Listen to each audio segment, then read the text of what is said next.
हे everybody welcome. इस video में बात करेंगे कि कैसे लेआउट ऐड करेंगे हैंडल बार प्रोजेक्ट में। और ऑलरेडी ये कर चुके थे पिछले, जब हम टेम्पलेटिंग इंजन पग यूज़ कर रहे थे, पग, right. So already main layout पग उसी वक्त बनाया था हमने और हमने यूज़ भी किया था। यहाँ पे हैंडल बार्स के साथ थोड़ा अलग तरीके से डील करना पड़ेगा, यानी बेसिक कॉन्फ़िगरेशन ऐड करना पड़ेगा। पहले तो ऑलरेडी जो हमने ऐड कर रखा है यहाँ पे देखिए, राइट। तो यहाँ पे बेसिकली आपको पास करना पड़ेगा डिफ़ॉल्ट लेआउट। मैंने ब्लैंक रखा है, लेकिन अगर हमें यूज़ करना है तो यहाँ पे लिखना पड़ेगा। तो डिफ़ॉल्ट लेआउट मतलब एक ऐसा लेआउट जो आप हर जगह यूज़ करने वाले हो। तो यहाँ पे मेरा मेन लेआउट रहेगा, ठीक है, इसका नाम। दूसरा चीज़ क्या है, लेआउट डायरेक्टरी। ये लेआउट कहाँ पे मिलेगा, इसको ये पूछ रहा है। बाय डिफ़ॉल्ट यानी कि यहाँ पर आपको सेट करना है views/layout, ठीक है, यहाँ पे। तो डिफ़ॉल्ट तो यही रहेगी, लेकिन अगर लेट्स से अगर आपका कुछ और है तो आप यहाँ पे चेंज भी कर सकते माई लेआउट करके, राइट।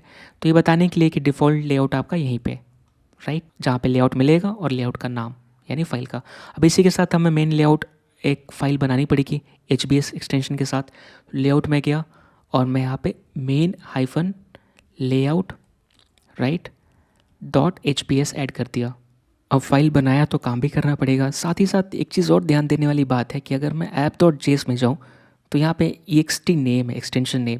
तो ये सब किसके बारे में बात कर रहे हैं, ये सब बात कर रहे हैं लेआउट के बारे में। यानी कि मेरा जो लेआउट है उसमें जो एक्सटेंशन यूज़ हो रहा है किस तरह का यूज़ होगा, .hps। तो एक्सटेंशन नेम रहेगा .hps, फाइल का नाम रहेगा मेन लेआउट, और कहाँ पर मिलेगा, views/layout में मिलेगा, ठीक है।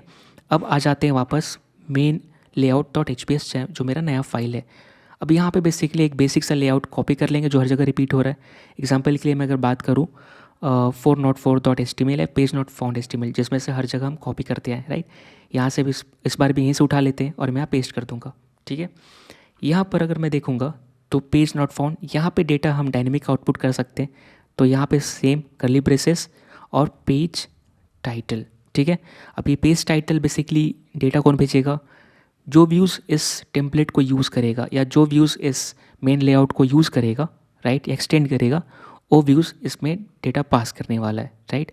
अगर शॉप करेगा तो शॉप पास करेगा, अगर ऐड प्रोडक्ट यूज़ करेगा तो उसको पास करना है। यानी कि इसको डेटा ही पास कौन करेगा, व्यूज़ पास करेगा। व्यूज़ में से दो में से जो भी है, 404, चाहे पेज नॉट फाउंड चाहे शॉप। पेज टाइटल के बाद आएंगे स्टाइल शीट। स्टाइल शीट भी बेसिकली मैटर करता है। यहाँ पे एक कॉमन मेन .css है और बाकी अपने पास है फॉर्म CSS और product.css। जो व्यूज़ इसको यूज़ करेगा उसको अपना CSS यहाँ पर रखना पड़ेगा। हैंडल बार्स में बाय डिफ़ॉल्ट ऐसा कोई फंक्शनैलिटी नहीं है जैसा मेन लेआउट .pug में था जब पग यूज़ कर रहे थे। ब्लॉक स्टेटमेंट मिला था हमें। ब्लॉक स्टेटमेंट से क्या होता था, जो भी व्यूज़ इस टेम्पलेट को एक्सटेंड कर रहा था वो अपना कंटेंट डायनेमिकली यहाँ पे रेंडर कर सकता था अपनी व्यूज़ से, राइट। यानी कि अगर ऐड प्रोडक्ट यूज़ कर रहे हो तो उसके पास जो CSS है यहाँ पे भेज सकता था, शॉप है वो अपना CSS यहाँ भेज सकता था, लेकिन मेन लेआउट .hps यानी हैंडल बार में ये हम नहीं कर सकते। उसके बाद हमें यहाँ पे नेविगेशन का भी देखना पड़ेगा। जो व्यूज़ इस फॉर्मेट को, इस लेआउट को यूज़ कर रहा है उस समय उसकी लिंक एक्टिव रहनी चाहिए, राइट। जैसे शॉप कर रहा है तो शॉप के लिए एक्टिव होनी चाहिए, ऐड प्रोडक्ट यूज़ कर रहा है तो ऐड प्रोडक्ट का लिंक एक्टिव होना चाहिए।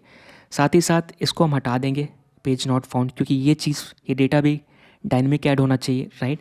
और यहाँ पे भी अपने पास कोई ब्लॉक फंक्शनैलिटी नहीं है हैंडल बार में जैसा पग प्रोवाइड करता था।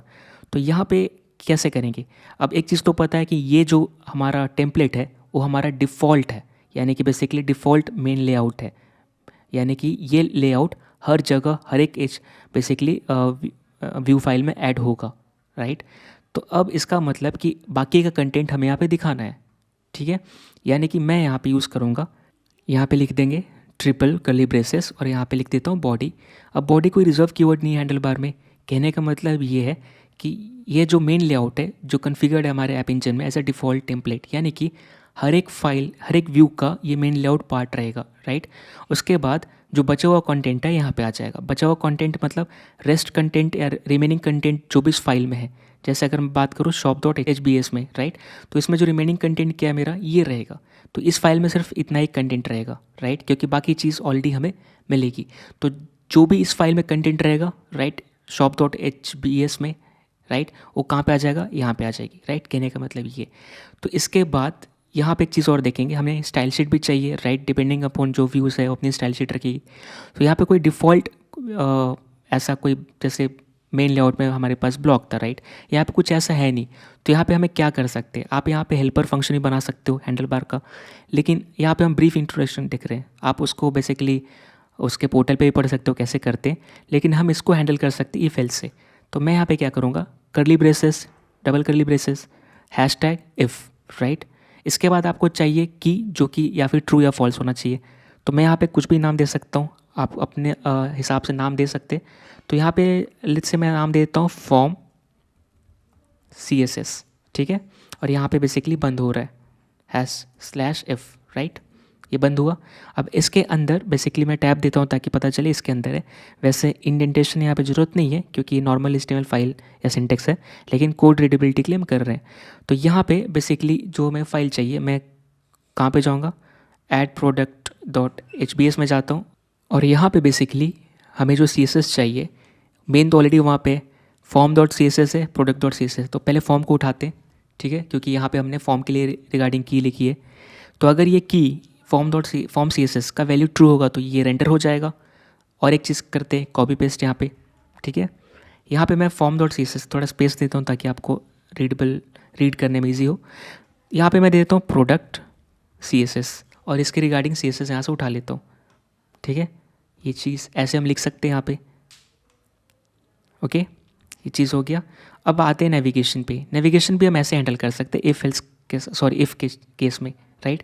तो यहाँ पे एक्चुअली एंकर टैग यहाँ पे, तो यहाँ पे एक चीज़ ऐड करते हैं क्लास। तो मैं इसको नेक्स्ट लाइन में लाता हूँ, ठीक है, एक सेकेंड रुक चाहिए, इसको एंकर टैग को मैं नेक्स्ट लाइन पे लाता हूँ ताकि रीड करने में ईजी हो। यहाँ भी नेक्स्ट लाइन में है, तो यहाँ पे मैं ऐड करूँगा क्लास, ठीक है। अब इस क्लास के अंदर बेसिकली मैं यूज़ करूँगा कर्ली ब्रेसेस, ठीक है, डबल कर्ली ब्रेसेस। यहाँ पे मैं यूज़ कर सकता हूँ इफ़, हैशटैग इफ़, और यहाँ पे मैं कुछ नाम देना चाहूँगा की का नाम। लेट्स मैं दे रहा एक्टिव शॉप, ठीक है।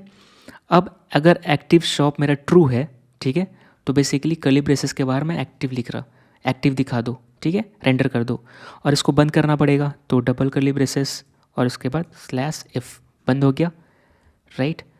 तो ये चीज़ यहाँ भी ऐसी होगी, ठीक है। तो यहाँ भी सेम मैं क्या करूँगा, क्लास, ठीक है, कर्ली ब्रेसेस, हैशटैग इफ़, और यहाँ पे जो वेरिएबल का नाम देना चाहोगे, क्योंकि ये सब वेरिएबल आपको भेजना पड़ेगा। यहाँ पे लेट्स मैं दे दूँगा इफ़ अगर एक्टिव प्रोडक्ट है, या एक्टिव ऐड प्रोडक्ट दे सकते हैं, प्रोडक्ट है तो एक्टिव क्लास लगेगा, नहीं तो नहीं लगेगा। तो ये ट्रू होगा तो वैसे भी लगेगा, नहीं तो नहीं लगेगा, राइट। अब ये सब चीज़ को भेजना पड़ेगा। तो पहले शुरू करते हैं फॉर्म CSS को, राइट। अब पहला अगर हम बात करें तो इसको यूज़ कहाँ करना है, तो लेट्स से आते हैं shop.hbs में, राइट।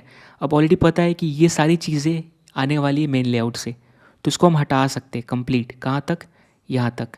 ये अपने को नहीं चाहिए, ठीक है, इसके नीचे वाला पार्ट भी नहीं चाहिए, यानी जो इसमें कंटेंट है बचा हुआ, राइट, वही कंटेंट यहाँ पे, सॉरी इसको थोड़ा सही कर देते हैं, मैं शिफ्ट के साथ टाइप करूँगा तो वहाँ पे हो जाएगा। कहने का मतलब क्या है कि जो भी इसमें इस फाइल में कंटेंट है वो वहाँ जो हमारा ट्रिपल कर्ली ब्रेसेस बॉडी था वहाँ पे आ जाएगा, ठीक है, ठीक है, डायनेमिकली ऐड हो जाएगा, यानी कि यहाँ पे ऐड हो जाएगा, ठीक है। इसके बाद क्योंकि आप देख सकते हो इसमें यही चीज़ ऐड होने के लिए और कुछ है नहीं, और बाय डिफ़ॉल्ट तो ये पेज रेंडर हो गई होगा मेन लेआउट। अब कहने का मतलब कि बाकी व्यूज़ यहाँ पे आएगी, शॉप का ये आ जाएगा। अब आते हैं shop.hbs को हैंडल कौन कर रहा है, यहाँ पे shop.js में। तो अपने को यहाँ पे एक्स्ट्रा कीज़ भेजनी पड़ेगी, राइट, की वैल्यू पेयर में डेटा। यहाँ पे अगर मैं देखूँ मेन लेआउट HBS में, तो यहाँ पे पहले स्टार्ट होता है फॉर्म CSS, ठीक है। मैंने जूम इसलिए किया ताकि आप अच्छे से इसको देख पाएँ। तो फॉर्म CSS मैं इसको भेजूँगा कहाँ पे, shop.js में। ये की कॉपी पेस्ट किया। अब यहाँ पे अगर ट्रू होगा तो रेंडर हो जाएगा। नेक्स्ट अगर मैं देखूँ वापस तो है प्रोडक्ट CSS। लेट्स से अपने को दोनों चाहिए, क्योंकि तो मैं वापस जाऊँगा shop.js में, ये भी की ऐड कर दूँगा और इसका वैल्यू क्या रहेगा, ट्रू। और नहीं पास करोगे तो बाय डिफ़ॉल्ट उसका वैल्यू फॉल्स ही रहेगा, है ना। अब यहाँ पे जो है एक चीज़ और अपने को ऐड करना पड़ेगा, क्या, अगर मैं जाऊँ मेन लेआउट HBS में, अगर एक्टिव शॉप ट्रू है तो ये रेंडर होना चाहिए एक्टिव क्लास, राइट। तो ये भी अपने को भेजना पड़ेगा, तो इसको भी हम यहाँ पे भेज सकते हैं, और जो नहीं भेजोगे बाय डिफ़ॉल्ट तो फॉल्स ही रहेगा, राइट।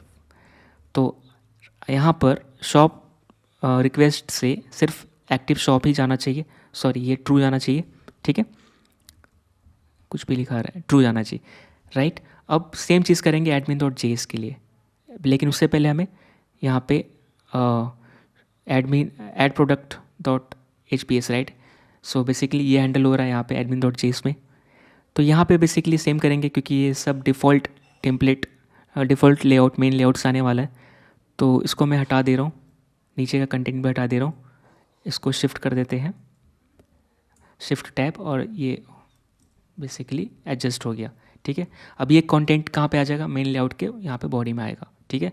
और add product dot H B S को हैंडल कौन कर रहा है, ये कर रहा है बेसिकली एडमिन डॉट जेएस, इसके अंदर जो भी है, राइट, गेट वाला पार्ट, ठीक है। तो यहाँ पे इसको मैं नेक्स्ट लाइन में ले जाते हैं, ठीक है। यहाँ पे अपने को क्या पास करना है, पहले तो form C S S, right, true, admin, हाँ ये बेसिकली ऐड प्रोडक्ट के लिए form C S S true होना चाहिए, और दूसरा आएगा product C S S true, right. इसके साथ साथ हमें नेविगेशन लिंक के लिए भी डेटा भेजना है। अगर आप देखेंगे इस main layout H B S को, तो यहाँ पे बेसिकली हम एक्टिव ऐड प्रोडक्ट चेक कर रहे हैं ताकि इस क्लास को एक्टिव लगा सके यहाँ पे। तो इसके लिए इसकी पे डेटा भेजना पड़ेगा, और ये भी कर लेते हैं एडमिन डॉट जेएस में वापस, ये की और इसका डेटा ट्रू, राइट। आपको अलग से इसको फॉल्स करने की ज़रूरत नहीं है, किसको, main layout dot H P S में एक्टिव शॉप को, क्योंकि अगर नहीं भेज रहे हो तो बाय डिफ़ॉल्ट इसका डेटा फॉल्स ही है। यानी कि बेसिकली दोनों में देख रहे, अगर एडमिन डॉट जेएस यानी ऐड प्रोडक्ट के लिए है तो एक्टिव ऐड प्रोडक्ट ट्रू भेजेंगे, अगर शॉप है तो एक्टिव शॉप ट्रू भेजेंगे, राइट। बाकी ट्रू फॉल्स यहाँ से करके आप उसको कंट्रोल कर सकते हो कि क्या मेन लेआउट में CSS रेंडर होना चाहिए, राइट। सेम हम क्लास को भी कंट्रोल कर पा रहे हैं अपने एक्सप्रेस फाइल से।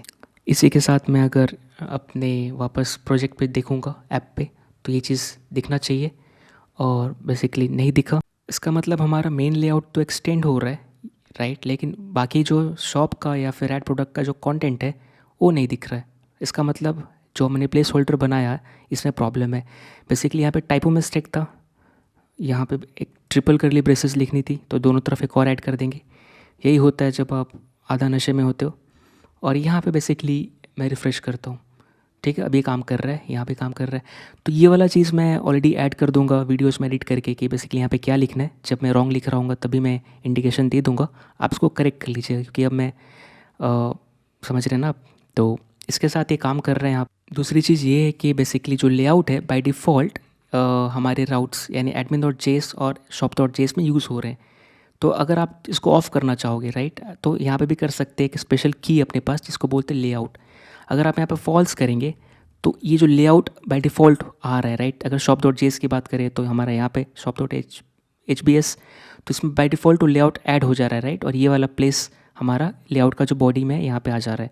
अगर आप चाहते हो कि नहीं ये ऐसा काम नहीं करे तो आप ऑफ़ कर सकते हो। अगर लेट से मैंने शॉप डॉट जेएस में ऑफ़ कर दिया, ठीक है, लेआउट, और अगर मैं रिफ़्रेश करूँगा तो आप देखोगे कि वो लेआउट नहीं आ रहा है, सिर्फ वही आ रहा है जो मेरा कंटेंट है। मेरा कंटेंट क्या है, मेन प्रोडक्ट ये, राइट, और बाय डिफ़ॉल्ट ये तो आएगा ही आएगा, राइट, ये ऑटोमेटिक। अगर आप कुछ टैग यूज़ नहीं करते हो तो HTML खुद से आपकी हेल्प कर देता है कि मिसिंग वाले टैग्स को ऐड कर देता है। और अगर आप चाहते हो कि basically shop dot H B S use करे लेआउट जो आपने यहाँ पे ऐप डॉट इंजन में डिफ़ाइन कर रखा है ये, राइट, इसके लिए आपको उस की को हटाना पड़ेगा जिसको हैंडल बार समझता है। जैसे मैं बात कर रहा यहाँ पे बेसिकली इस लेआउट की को हटाना पड़ेगा जैसे हैंडल बार समझता है, राइट। और सेव करने के बाद अगर मैं वापस ऐप चेक करूँ, रिफ़्रेश करूँ, तो हमारा टेम्पलेट वापस आ जाएगा, यानी हमारा मेन लेआउट, और एग्जैक्टली हमें यहाँ पे सेम दिख रहा है, राइट। तो ये था बेसिकली ओवरऑल कॉन्फ़िगरेशन। बेसिकली आप देखोगे कि कैसे हम ऐप एक्सप्रेस फाइल से ही बहुत सारा चीज़ कॉन्फ़िगर कर पा रहे हैं, राइट, कंट्रोल कर पा रहे हैं अपने टेम्पलेट को, राइट। तो हैंडल बार काइंड ऑफ इसी फिलॉसफी को मानता है कि like most of the configuration आपके या लॉजिक आपके एक्सप्रेस फाइल में ही होनी चाहिए, राइट, टेम्पलेट में सिर्फ वही होना चाहिए जो डेटा डिस्प्ले करना है। सो आई होप आपको वीडियो समझ में आया होगा और आप इसके बारे में ज़्यादा और भी ज़्यादा इन्फॉर्मेशन ले सकते हैं इसके ऑफिशियल पोर्टल पर जाकर। और अगले वीडियो में स्टार्ट करेंगे हम EGS टेम्पलेटिंग इंजन के बारे में। मिलते अगले वीडियो में, तब तक के लिए थैंक यू सो मच।